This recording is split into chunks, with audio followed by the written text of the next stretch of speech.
Salut à tous, et dans cette vidéo, on va parler de 5 erreurs à ne pas faire en timelapse.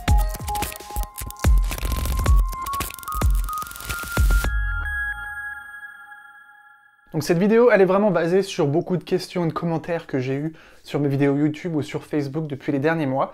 Donc j'en ai profité pour faire une petite vidéo sympathique où je vous explique 5 erreurs ou alors 5 conseils, voilà, vous prenez ça comme vous voulez, à ne pas faire quand vous tournez des timelapses. C'est parti. Numéro 5, tourner en mode auto. Le mode de prise de vue, je conseille vraiment de tourner en manuel pour éviter au plus le flickering.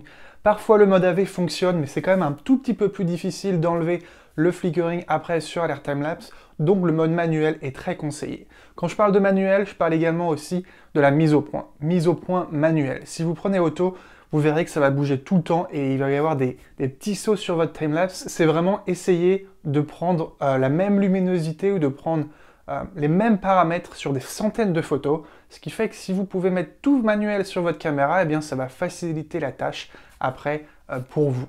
Si vous mettez des choses en auto comme la balance des blancs, eh bien elle va changer au fur et à mesure, et pareil pour la mise au point, et pareil pour tout le reste, tous les paramètres de votre caméra. Donc si vous sélectionnez manuel, vous êtes tranquille, et vous aurez la même exposition, les mêmes paramètres sur absolument toutes les photos de votre timelapse. Numéro 4, changer l'intervalle. Et oui, si ça peut paraître évident pour certains d'entre vous, j'ai eu des gens qui m'ont demandé si on pouvait changer l'intervalle pendant la prise de vue, notamment pendant les timelapses jour-nuit, et non, ne changez pas l'intervalle pendant la prise de vue, et je vais vous dire pourquoi. La sélection de votre intervalle va définir la vitesse de votre timelapse à la fin. On va prendre un petit exemple très simple. Vous voulez prendre 300 photos avec une base à près de 30 images par seconde dans votre vidéo. Donc ça nous fait une vidéo de 10 secondes. Si vous sélectionnez un intervalle de 2 secondes, 300 x 2, ça nous fait 600 secondes, soit 10 minutes. C'est-à-dire que vos 300 photos vont être prises en 10 minutes. Et donc vos 10 minutes en temps réel, elles seront en 10 secondes à la fin dans votre vidéo. Mais si vous prenez un intervalle de 4 secondes, vous aurez donc 300 x 4, ça nous fait 1200, divisé par 60, ça nous donne 20 minutes. Ça veut dire qu'on a toujours dans nos 10 secondes de vidéo finale, sauf que maintenant on a un temps réel de 20 minutes. Donc vous pouvez voir que l'intervalle a sélectionné la vitesse. Vous avez 20 minutes en 10 secondes, alors qu'un intervalle plus court, vous avez 10 minutes en 10 secondes. Donc ça fait beaucoup de chiffres, mais c'est quand même très simple, c'est des mathématiques simples, comme quoi mon bac S m'a servi. Si vous changez votre intervalle pendant votre prise de vue, votre timelapse va s'accélérer ou se ralentir, suivant dans quel sens vous le changez. Ça peut être un style, peut-être que ça peut marcher sur certains cas de figure. Moi je demande qu'à voir. Si vous avez les moyens de me prouver le contraire, envoyez-moi directement vos vidéos sur ma page Facebook, comme ça je vais regarder, ou dans le monde du timelapse, comme ça on pourra en discuter avec toute la communauté. Numéro 3, ne pas s'occuper des détails. Et oui, c'est une grosse erreur ça, ne pas s'occuper des détails. Il y a plein de gens qui me disent, enfin, que j'ai vu dans le passé, et moi-même j'étais comme ça, oh c'est qu'un détail, je vais passer, c'est pas grave, les gens ils verront pas. Et pourtant si. Les détails sont très importants. Même quand vous regardez une série télé ou un film, les gens regardent les détails et la plupart, surtout si c'est vu par des centaines de personnes, ils vont les remarquer, les détails. Donc c'est quoi les détails en timelapse? Eh bien, c'est du flickering, soit un tout petit peu de flickering dans un coin du ciel, eh bien, essayez de travailler pour voilà, le réduire. Si ça bouge un tout petit peu, eh bien, essayez de faire ce qu'il faut en fait pour stabiliser votre timelapse. S'il y a des changements de couleur trop brusques, eh bien retravaillez vos photos, revenez en arrière. Des fois, je fais des timelapses et je fais des heures de post-production, et à la fin, je dis, bon, j'aime pas, là, ça va pas, là, j'aime pas ça, là, j'aime pas ci. Eh ben, je supprime tous les paramètres, tous les trucs que j'ai fait sur Alert Timelapse et Lightroom, et je recommence au début, juste pour que mon timelapse soit parfait. Donc, je vous conseille de faire ça.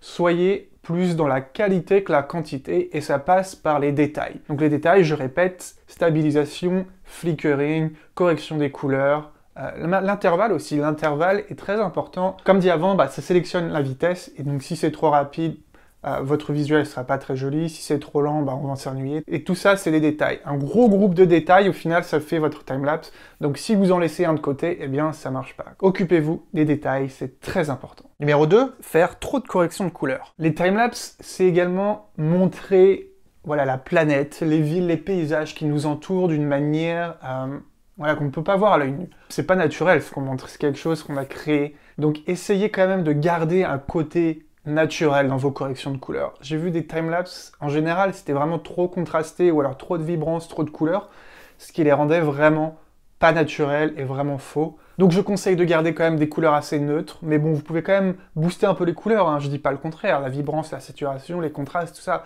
bien évidemment, mais n'en faites pas trop. Surtout que quand vous en faites trop parfois avec Lightroom, ça peut créer du flickering localisé sur vos photos.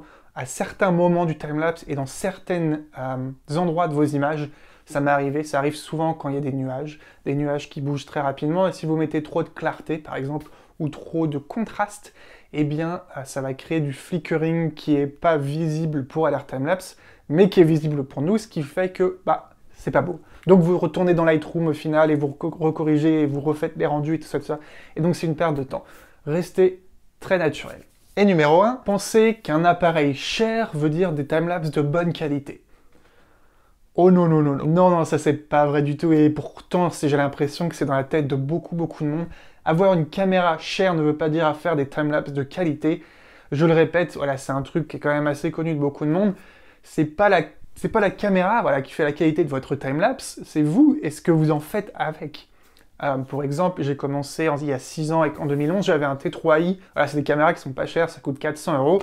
Et pourtant, avec cette caméra, j'ai réussi à vendre des timelapses à Red Bull quelques années plus tard. Mais ils ont tourné quand même avec une caméra qui était pas très chère.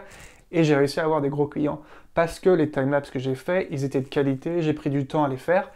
Et donc voilà, c'est pas l'appareil, c'est pas la caméra qui fait la qualité de votre timelapse, c'est la façon dont vous l'utilisez, la façon dont vous prenez les photos, la composition, vous retouchez vos couleurs. C'est pas parce que vous avez une caméra à 3000 $ que vous ferez forcément des timelapses qui sont mieux que si vous avez une caméra à 300 €, quoi. J'ai mélangé dollars à euros, mais vous avez compris. Cela dit, c'est quasiment la même chose aujourd'hui. Concentrez-vous sur tout le reste, c'est-à-dire la composition, l'intervalle, la correction des couleurs, les détails, et là aussi la façon dont vous le présentez aux gens, c'est très important. Un bon choix de musique, un bon choix de montage avec les différents timelapses.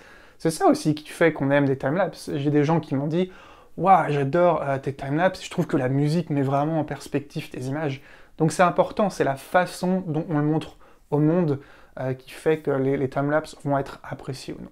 Donc voilà, c'était vraiment 5 erreurs à ne pas faire ou 5 petits conseils que je peux vous donner pour améliorer vos timelapses, parce que c'est quand même un monde différent de la vidéo et un monde différent de la photo, ça regroupe vraiment les deux, et c'est ça que j'adore. Donc si vous avez des questions, vous pouvez les laisser dans les commentaires. Si vous n'êtes pas abonné, faites-le tout de suite pour ne pas louper du contenu qui arrive. Et puis aussi, vous pouvez rejoindre le groupe Facebook Le Monde du Timelapse, j'ai mis un lien directement dans les descriptions, et moi je vous dis à bientôt, ciao.